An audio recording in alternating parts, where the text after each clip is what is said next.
모든 일기 가운데 건강도 지켜주시고 또 하나님을 찬송하며 경배드릴 수 있는 심령을 주시니 감사드립니다.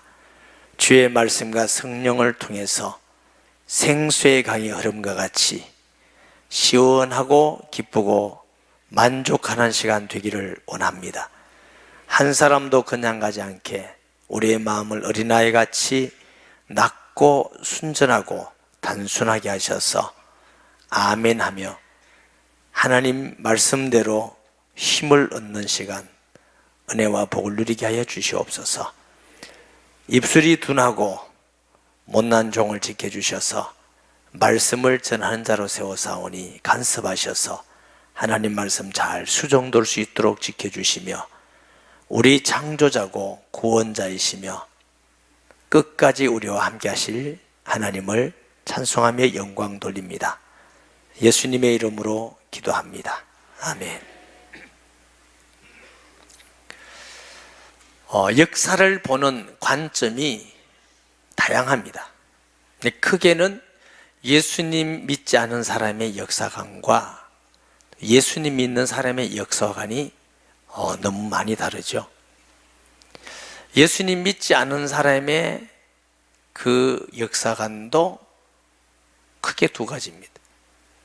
하나는 우주에 대해 폭발이 있었다. 그리고 무생물에서 아주 세미한 아메바가 생기고 자꾸 진화해서 사람이 되었고 시간은 자꾸 흘러간다. 이런 개념이죠. 그러니까 시작도 없고 사실 끝도 없어요. 또 하나는 우주에 대해 폭발이 있었는데 어느 날 놀라운 지혜자가 지구에 나타났다. 그래서 인류가 지금과 같이 발전한 모습이 되었다. 그러나 역사는 계속 흘러간다. 이게 안 믿는 사람의 역사관이에요. 예수님 믿는 사람의 역사관은 시작이 있고 끝이 있습니다. 하나님은 알파와 오메가가 되신다는 말씀은 히라보의 첫 글자가 알파예요. 마지막 글자가 오메가예요. 기독교의 역사는 하나님이 천지 만물을 시작함으로 역사가 시작되는 것입니다. 그 전에는 하나님만 홀로 계신다. 그래서 이 하나님의 우리가 이름을 어떻게 부른다고? 여호와. 야훼는 스스로 계시는 자. 창세기 1장에 보니까 빛이 이스라엘에 빛이 있었더라. 이러면서 먼 우주와 인류의 역사가 시작되는 거지요. 그러니까 창조를 예수 그리스도께서 하십니다. 아멘. 하나님께서 복되고 행복하도록 영원히 살도록 하나님과 교통하도록 하나님을 닮도록 또 모든 걸 다 인간에게 복으로 주셨어요. 선물로 주셨는데 인간은 그것 가지고 만족할 수가 없어요. 하나님 되고 싶습니다. 하나님의 말씀을 불순종하고 불신앙하고 오히려 사탄의 말을 듣고 반역하고 하나님을 떠나버립니다. 이것이 이제 죄라는 겁니다. 이걸 우리가 타락했다, 타락이라, 하나님을 떠났다 이렇게 말하는 거죠. 근데 하나님께서는 우리를 위해서 구원하기 위해서 그리스도를 보내시겠다. 이걸 보고 언약이라고 부릅니다. 창세기 3장 15절에 여자의 후손이면은 뱀의 머리를 짓밟을 것이요. 신구약 성경이 이 말씀에 전부 다 이제 묶여 있습니다. 여자의 후손인 그리스도가 이 땅에 오실 것이다. 왕을 통해서 선지자를 통해서 제사장을 통해서 끊임없이 수천 년 동안 예언하십니다. 오시는데 그분은 누군지 모르니까 베들레헴에서 오실 거다. 베들레헴에 태어나야 돼. 그럼 베들레헴에 태어나면 다 하나님이 보내시는 우리 구주가 되시느냐? 피난을 에집트, 애굽에 가야 돼. 왜 애굽에 피난 가면 다냐? 아니다. 나사렛에서 살아야 돼. 그리고 그의 말씀이 만물이 순종하는 거죠. 죽은 자가 살아나고 안진뱅이가 일어나고 벙어리가 말을 하고 귀머리 듣고 장님이 본을 보고, 그래서 예수님께서 안진뱅이가 일어나고 벙어리가 말한다고 해라. 누구란 말이에요? 수천 년 동안 오시겠다고 하는 바로 그분이시다. 근데 그분은 오시면 우리를 위해서 죽으셔야 돼요. 죄 없지만 대신 죽으시는 분으로 오신다. 그래서 여자의 후손은 뱀의 머리를 짓밟았지만 그 뱀은 여자의 후손의 발꿈치를 물 것이다. 그랬어요. 예수님 오기 전 1500년 전 모세는 성령 충만해서 그분이 오시면 죽으신다. 양 잡아서 문설주와 이마에 피를 뿌렸더니, 임방에 피를 뿌렸더니 재앙이 넘어갔어. 6월절 어린 양 오실 그리스도를 모형한 줄 믿으시기 바랍니다. 모든 제사법도 피를 흘려야 돼요. 곡식은 피가 없으니까 갈아야 돼요. 죽어야 돼요. 기브리스 9장 22절에 피 흘림이 없는 적 죄사함이 없다. 늘 말씀드리지만 이웃집에 닭을 잡아먹으면 돈을 얼마나 물어줘야 돼요? 닭값. 하여튼 우리 성도들은 이제 똑똑해졌어요. 개를 잡아먹으면 얼마나 물어줘요? 개값. 소 잡아먹으면 소값. 사람의 죄이기 때문에, 사람의 죄는 돼지머리 갖다 놓고 제사 드리고 돈 갖다 바치고 등 달고 해도 되는 게 아니에요. 죄 없는 사람이 우리 대신 죽으신. 그래서 피 흘렸단 말은 우리 대신 죽으실 분으로 오셔야 되니까 성령으로, 하나님의 영으로 동정녀에게 잉태되셔서 오시는 분이 우리 구주가 되십니다. 이런 분은 한 분밖에 안 계십니다. 하나님의 아들 예수 그리스도인 줄 믿습니다. 죄 없지만 우리를 위해서, 죄를 위해서 죽으실 뿐만 아니고 뭐라고 예언되어 있어요? 부활하신다. 3일 만에 부활하신다 예언되어 있어요. 성경대로 다시 살아나셨고, 예수님이 십자가에 돌아가시기 전에 약속하십니다. 내가 가면 보혜사 성령을 보내리니, 그 약속대로 예수님이 부활하시고 50일 만에 마가다락방에 성령이 임했습니다. 지금까지 성경에 예언된 모든 말씀이 그대로 다 이루어졌습니다. 그분이 오신다 했더니 오셨습니다. 초림주로. 죽으신다, 성경대로 죽으시고 성경대로 살아나셨느니, 또 보혜사 성령을 보내신다고 했더니 성령이 와서 우리 속에 지금 계십니다. 여러분 속에 하나님의 성령이 계시지 않는다면 여러분은 구원받은 자는 아닙니다. 우리 안에 성령이 계신다 말은 예수님은 하나님 아들 그리스도 되심을 우리가 확실히 알고 믿는 것입니다. 마지막 약속하셨습니다. 다시 오겠다. 이걸 재림이라고 합니다. 300회 이상 많이 약속을 하셨습니다. 다시 오겠다. 그래서 어떤 분들은 역사를 거의 이야기다, 히스토리 거의 이야기다. 그래서 역사란 말이 히스토리는 아니겠지만, 그러나 역사를 가만 살펴보면은 창조도 예수 그리스도, 또 오실 분도 예수 그리스도, 우리를 위해서 죽으시고 부활하신 분도 예수 그리스도, 성령을 보내신 분도 예수 그리스도, 다시 오실 분도 예수 그리스도. 사실은 모든 역사의 중심에는 예수 그리스도가 있는 줄 믿습니다.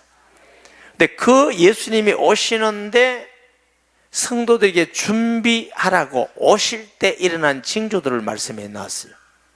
이런 일이 일어나면 오실 날이 가깝다는 걸 알아라 하고 준비하라는 것이죠. 오늘 본문은 그 징조들입니다. 1절에 예수께서 성전에서 나와서 가실 때에 제자들이 성전 건물을 보이려고 가리켜 나오니 대답하여 이르되 너희가 이 모든 것을 보지 못하느냐? 내가 진실로 너희에게 이르노니 돌 하나도 돌 위에 남지 않고 다 무너뜨리우리라. 이때까지 제자들의 신앙은 예수님이 가르치는 신앙으로 다 이해하고 변화되고 성숙하지 않았어요. 구약에 나오는 절기나 제사법이나 모든 성전이나 이런 부분들은 오실 그리스도를 증거하기 위한 예표입니다. 그럼 본체신 예수님이 오셨으면 절기라든가 제사법이라든가 성전이 필요해야 안 필요해요? 필요가 없죠. 그런데 바리새인들은 그 성전을 붙들고 목숨을 걸고 예수님을 십자가에 죽이려고 그러고, 제자들은 예수님을 믿기는 믿는데 수천 년 동안 오던 그 성전에 대한 경외심을 버리지 못하고 있습니다. 예수님 대단하죠. 성전, 우리 조상들이 이게 세 번째 지은 성전 대단하지 않습니까? 예수님이 하나님이 무너뜨린다. 돌회 돌도 남자 완전히 무너지는 날이 온다. 역사적으로는 AD 70년에 로마를 통해서 완전히 무너졌다고 합니다. 그리고 그 성지에 가보면은 통곡의 벽이라고 벽 하나만 놔뒀어요. 왜 놔뒀냐? 너희들 까보면 또 죽어 하고 그렇게 경고하는 벽이라고 그래요. 여러분, 우리 신앙은 건물 중심이 신앙이 되면 안 됩니다. 우리 안에 예수님이 계시는 성령 중심의 신앙, 믿는 사람의 저는 성도 중심이 교회인 줄 믿으시기 바랍니다. 하나님의 성령에 충만한 역사는 예루살렘 성전에 임한 것이 아니라 마가 다락방에 임했습니다. 그 말은 하나님의 진정한 중요한 관심은 성전이 아니라 마가 다락방이었습니다. 왜 마가 다락방이냐? 거기에 예수 믿는 성도들이 모여서 기도하고 있었습니다. 우리도 이 예배당 건물, 더운 날씨에 예배드리기 좋고 시원해서 좋고 기도하고 훈련해 좋고 이러기 위해서 필요한 것이죠. 그러나 이 예배당 건물 안에 와서 예배 드린다고 하나님이 받으시고, 예배당 안에 와서 기도한다고 받으시고, 예배당 안에 와서 갔다 가니까 죄를 지키고, 이런 생각은 틀린 생각입니다. 건물이 필요하지만, 그러나 이 건물을 믿는 자가 아니라 예수님을 나의 주, 나의 하나님으로 믿는 성도가 되기를 예수님의 이름으로 축복합니다. 예수께서 감람수에 앉았을 때에 제자들이 조용히 와서 이르되 우리에게 이르소 어느 때 이런 일이 있겠사오며 또 주의 임하심과 세상 끝에는 무슨 징조가 있으리까? 이때까지 제자들은 이것이 한꺼번에 될 일인 줄 알고 잘 모르고 오해하는 거지요. 예수께서 대답하여 이르되 너희가 사람의 미혹을 받지 않도록 주의하라. 많은 사람이 내 이름으로 와서 이르되 나는 그리스도라 하여 많은 사람을 미혹하랴. 미혹하는 시대가 온다. 11절에 거짓 선자가 많이 일어나 많은 사람을 미혹하겠으며 그랬어요. 또 23절에 그때 사람이 너에게 말하되 보라 그리스도가 여기 있다 혹 저기 있다 하고 믿지 말라. 거짓 그리스도들과 거짓 선자들이 일어나 큰 표적과 기사를 보여 할 수만 있으면 택한 자들을 미혹하리라. 미혹하는 데가 있다. 미혹한단 말은 미혹당할 만큼 일이 있다 없다? 미혹당할 만한 일이 있어요. 이 한국에도 보면은 많이 미혹당했어요.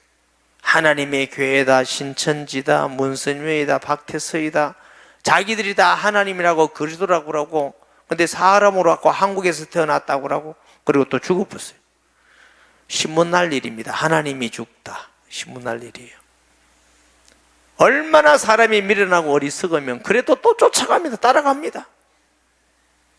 그게 젊은 사람들이 줄을 서서 들어갑니다. 우리 책임이 많이 있습니다. 교회가, 기독교인들이 바른 진리에 굳게 서서 우리가 복음을 전하고 영혼들을 구원한다면 어둠은 물러가게 될 겁니다. 빛이 비치면 어둠은 물러가야 되는데 빛이 희미하니까 어둠이 자꾸 들어오는 거예요. 예배 한번 드리는 거로, 성경 공부 한번 하는 거로, 기도 한번 하고 헌금 한번 하는 거로 내가 믿음이 좋고 신앙생활 다 했다고 생각하지 마세요. 저는 가끔 믿지 않은 사람에게 영접을 시키기 전에 요한계시록 3장 20절을 같이 읽어요. 내가 문 밖에 서서 문을 두드리노니 누구든지 문을 열면 내가 그에게로 다 걸어들어오는 거 그는 나로도 벌어 먹으리라. 예수 믿는다는 건 예배도 있고 헌금도 있고 찬양도 있고 가르침도 다 있습니다. 그러나 신앙의 본질은 아닙니다. 신앙의 본질은 예수님을 나의 하나님, 나의 구주로 믿고 내 마음속에 영접하고 그분과 나와 함께 사는 겁니다. 그 예수님이 나의 하나님으로 나의 주인으로 사는 게 이게 신앙생활입니다.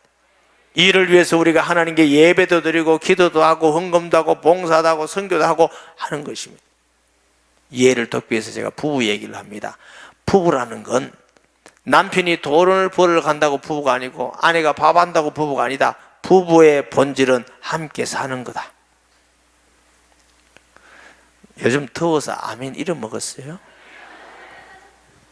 부부라는 건 돈 벌어 온다고 아니라 청소한다는 게 아니라 함께 사는 게 부부예요. 그걸 위해서 직장도 있고 청소도 하고 밥도 하고 이렇게 하는 것이지. 여러분 마음속에 예수님 계신 거 확실해요? 그분이 여러분의 주인이 맞으세요? 그분한테 기도하고 교통하고 감사하고 인도를 받고 그분을 더 알기 위해서 말씀과 세일교회와 전도 현장을 통해서 주님을 바라보고 나아가십니까? 그러면 살아계신 하나님이 우리와 함께 하셔서 응답하시고 임재하시고 역사하십니다. 우리와 같은 살아있는 신앙이 되어야 될 줄 믿습니다. 그러면 어둠이 물러가요. 저주가 떠나가게 돼요. 옛날 어른들이 홍수에 마실 물이 없다. 가만 생각해보면 그거 진짜 맞는 것 같아요. 물은 굉장히 많아. 다 물이야. 물천지야. 마실 물이 없어. 밤에 비행기를 내리면 대한민국 같이 아름다운 나라가 없습니다. 도시에 가면은 빨간 십자가가 얼마나 많은지 몰라요. 너무너무 감사한 일이죠. 그러나 예수 그리스도를 전하는 강단이 되고 교회가 돼야 영혼이 살아나고 힘을 얻고 세상을 승리하는 것입니다. 복 받아라 이렇게 하면 되고 이렇게 하면 부부 십계명이고 어떻게 하고 필요한 부분입니다. 그것이 신앙생활의 전부이면 기독교는 무너지기 시작합니다. 예수님에 대하여가 아니고 어떻게 하면 주님이 일하는가 필요합니다.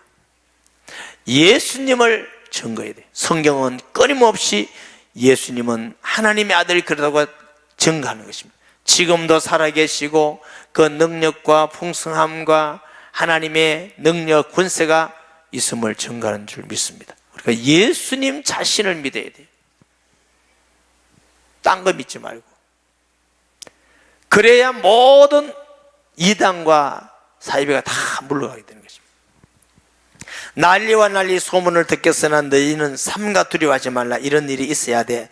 아직 끝은 아니니라. 민족이 민족을 나라가 나라를 대신하 일어났고 곳곳에 기근과 지진이 있으리니 이 모든 재난은 시작이니라. 그때 사람들이 너희를 환난에 넘겨주겠으며 너희를 죽이리니 너희가 내 이름 때문에 모든 민족의 미움을 받으리라. 난리. 말세라는 건 예수님 때부터 재림 때까지예요. 재림 때에 가까워지면서 끝이라 해서 말세지말이라고 그럽니다. 예수님 당시도 그 후에도 난리 소문이 있었지만 지금은 훨씬 더 많습니다. 도로의 발달과 매스컴의 발달, 인터넷의 발달 이런 걸 통해서 자동차의 발달에서 도시 집중화, 대형화 이것이 현대의 특징입니다. 세계 어느 나라든지 이제는 자동차를 타고 전부 다 대형화. 이제 옛날에는 구멍가게 가서 막 이렇게 국자하고 이랬는데 이제 없어요. 전부 다 마트에 가야 돼요. 어느 나라든지. 그러다 보니까 사고도 크고 문제도 많이 생기고 사건들이라고 난리고 없던 IS가 나와서 온 세계를 뜯고 공포의 분위기를 넣더니 좀 잠잠하니까 이제 북한이 있는 정의 동생이던 미사일을 쏘가지고 온 세계를 난리로 만들고 저기 또 조용해지면 어떤 게 또 나타날지 몰라요. 여러분 로마 가면 폼베이의 지진 때문에 망한 거 2000년 동안 재밌게 있었는데 몰랐대. 고베의 지진, IT의 지진 자꾸만 일어납니다. 기근이 일어납니다. 이래 우리는 풍족하게 먹고 사는데도 굶어 죽는 사람이 자꾸 생겨나기 시작합니다. 기후 이상의 변화가 일어납니다. 자꾸만 난리의 소문들이 일어나게 됩니다. 그러나 끝은 아니라고 그럽니다. 재난의 시작이라 그랬어요. 그리고 예수 믿는 사람을 자꾸 이제 어떻게 한다고요? 잡아 죽이고 미워하는 시대가 옵니다. 앞으로 생각하셔야 됩니다. 30년 40년 하더라도 예수 믿는 사람은 많이 믿어줬고요. 우리 선배들이 믿을 때 60년, 70년 전에는 예수만 믿는다 하면 다 믿어줬어요. 요새는 예수 믿는다면 이상하게 봐요. 그리고 세상이 얼마나 바뀌었는지 하나님 위에다가 사람을 다 갖다 놔. 인권이다 뭐다 사람을 다 갖다 놔가지고 이제는 예수님만 믿어야 공부한다 이러다 듣기 싫어합니다. 학교가 기도하는 거 찬양하는 거 복음 전하는 거 싫어하게 됐어요. 복음 전하기 위해서 기독교인들이 미션 스쿨을 만들어서 예배를 드리고 성경을 가지고 이제는 안 돼. 못한대. 예배 안 드려 학점 못 뒀다. 이건 불공평이에요. 시대가 이상한 시대가 돼가요. 지금 동성연애라는 것도 남편이 에이즈가 걸렸는데 그걸 아는 사람이 자기 그 에이즈 걸린 부인에게 얘기해 줬어. 내가 기분 나쁘다. 이 사람은 3천만 원 벌금 내야 돼. 얘기해 주면 안 돼. 여러분 이게 인권입니까? 그럼 아내가 에이즈 걸리도록 놔둬야 되는 겁니까? 정말 사람들이 이상해요. 에이즈를 걸리면 나라에서 100% 치료, 한 달에 600만 원 병원비가 들어요. 가면은 60만 원 10분의 1만 돈 내면 된대. 그걸 가지고 가면 도로 돈을 준대. 웬일입니까? 그분들의 인권을 무시하란 말이 아닙니다.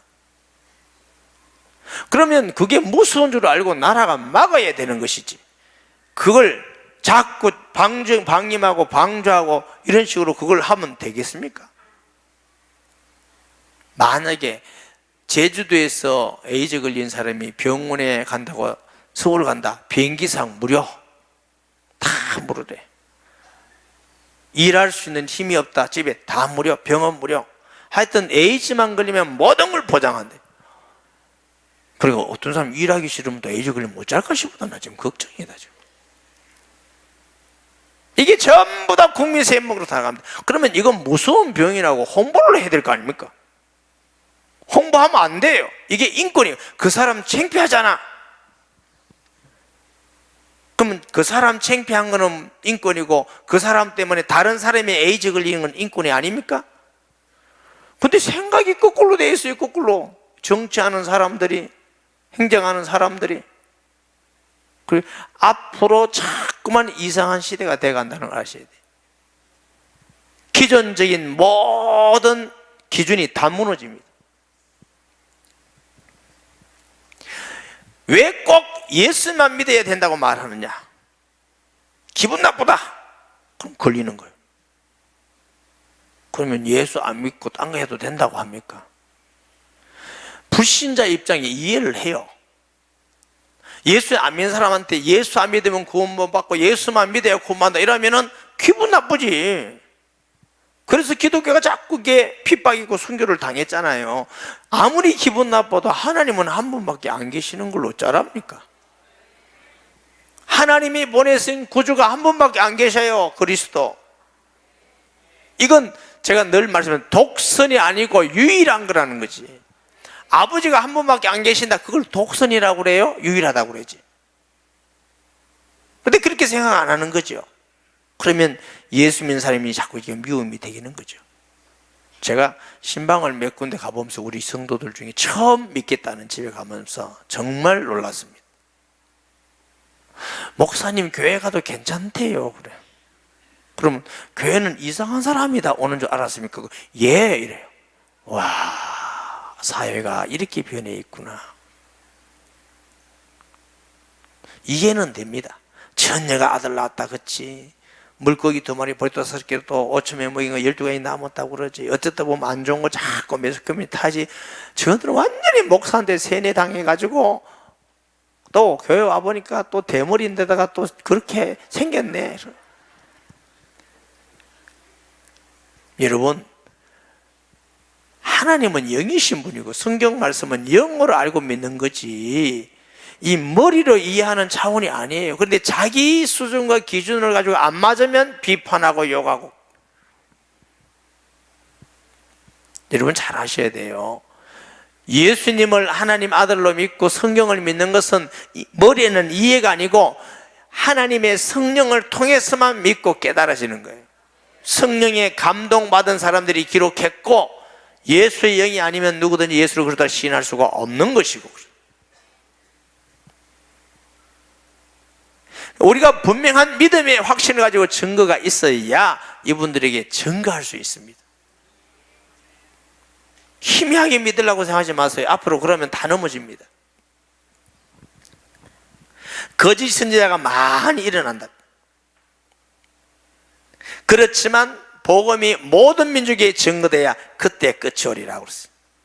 그러므로 너희가 선지자 다니엘의 말한 바 멸망한 것이 가정한 것에 선 것을 보거든. 어떤 분들은 해석하기를 예루살렘 성전이 무너지고 거기에 모스크가 서 있는 거다 이렇게 해석을 했어요. 저는 꼭 그렇게 해석하고 싶지 않습니다. 하나님 자리에 인간의 것을 갖다 놓는 거, 하나님을 경외해야 되는데 하나님보다 인간을 더 높이는 거, 이거 전부 다 가정한 것이 서 있는 겁니다. 요즘 시대는 하나님보다 인간을 더 높이는 시대입니다. 하나님 말씀보다 인권이라면 그걸 더 높이는 시대에 우리가 살고 있다는 걸 우리가 알고 살아야 됩니다. 알고. 거기에 물들어서 우리가 그대로 살 것이냐, 핍박을 받더라도 내가 맞는 예수님은 하나님의 아들 그리스도입니다 하고 믿음을 지키면서 살 것이냐. 앞으로 더 많은 우리에게 미혹과 어려움이 있습니다. 핍박도 있습니다. 그렇지만 주님은 우리를 위해서 십자가의 죽으심으로 구원하는 그 사실을 내가 정말로 알면 우리의 삶은 끝이 아닙니다. 주님이 오면은 성도는 영원한 완전한 구원과 불신자에게 심판이 있다는 것. 지금까지 성경에 약속한 모든 약속을 다 이루었는데 하나 남았다니까. 다시 오십니다. 아멘. 다시 오십니다. 그때 유대인들은 산으로 도망하며 구원의 산이에요. 하나님을 바라보고 나아가는 거죠. 지붕 위에 있는 자들은 집 안에 있는 물건을 가지러 내려가지 말며, 유대인들은 집이 평평했기 때문에 그래서 이렇게 놀기도 하고 생활하기도 하고 그러죠. 밭에 있는 자들은 겉옷을 가지러 돌이키지 말 것이며 그날엔 아이 뵌 자들과 젖먹인 자들과 화가 있으리라. 이 말은 애 뵈면 그 말이 아니에요. 노아시대 때 시집가고 장가가더라 하들 같이 하나님 바라보지 않고 우선순위를 육신으로 먹고 사는 그 모든 것에 치우치는 사람들, 화가 있다는 거죠.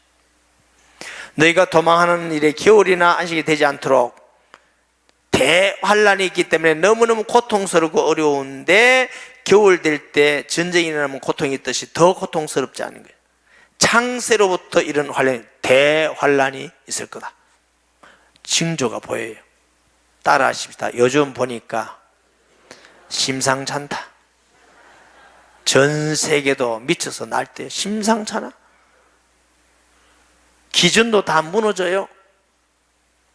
삶의 목적도 무너져요. 이게 심상찮아요. 노아 홍수 때와 같아요. 소돔 고모라 때와 같아요. 지금 빙하가 녹아내리고 있답니다. 기후가 이상 기온이 있고 모든 기후도 이상이 되지고 사람도 이상해지고 있고 제도도 이상해지고, 한마디로 말하면 심상치 않습니다. 그들은 감하지 않으면 육체를 구원받지 못할 것이라 택하신 자들을 위해서 감하리라. 그때 사람들이 너에게 있으면 미혹하는 자가 있다. 25절 보라 내가 너에게 미리 말라인다. 미리 말라는 이유는 뭐요? 준비해라. 그런 날이 있으면 깨어있으라. 이렇게 우리에게 미리 말씀해 줬는데 주님 나는 모릅니다 이렇게 하면 어리석고 미련한 사람이 되지. 등을 준비하지 못하는 미련한 거지. 무화과 나무이 비푸려면 여름이 온 줄 알아라.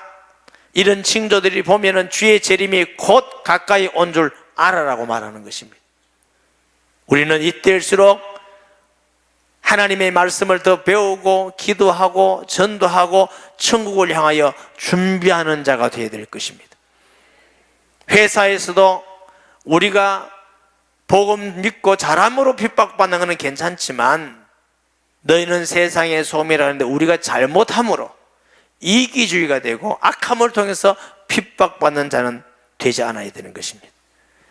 그러면 사람들이 내게 말하되 보라 그리스도가 광야에 있다 해도 나가지 말고 골방에 있다 해도 나가지 말고. 광야의 위대한 사람들, 골방에서 일어난 사람들이면 그 어떻게 있다 하지 마라. 그리스도는 대한민국에 안 옵니다. 미국에도 안 옵니다. 베들레헴에 이미 왔습니다. 다시는 그리스도가 오지 않습니다. 오직 다시 재림합니다. 재림할 때 처음 오실 때는 모르게 오셨지만 재림할 때는 알게 오십니다. 번개가 동편에서 나서 서편까지 번쩍인 같이 인자의 임함도 그러하리라. 죽음 있는 곳에는 독수리들이 몰게 징조보면 알지 않느냐. 다 알도록, 찌른 자도 보고 알도록. 그렇기 때문에 골방에서 왔다, 광야에서 왔다, 대한민국 양산 중부동에서 왔다, 서울 봉청동에서 왔다 믿지 마시기 바랍니다. 어떤 것도 다 거짓말입니다. 지금 한국에서 가짜들이 성령이다, 이만희가 성령이다, 뭐다 다 가짜입니다. 돌았습니다. 예수님만 우리 구주되고 그분이 우리 하나님이십니다.